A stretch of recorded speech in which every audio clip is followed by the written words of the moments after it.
Hello friends, welcome to Creative Medicine. In this lecture, we will learn about Hello friends, where are calcium sensing receptors present?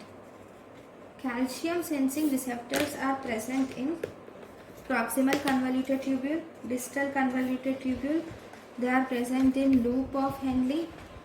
They are also present in apical brush border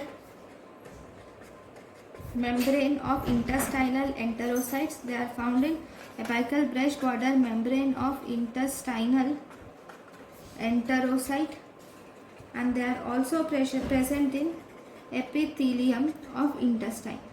So these are the different sites where calcium sensing receptors are present. Thank you for watching. Thank you for watching.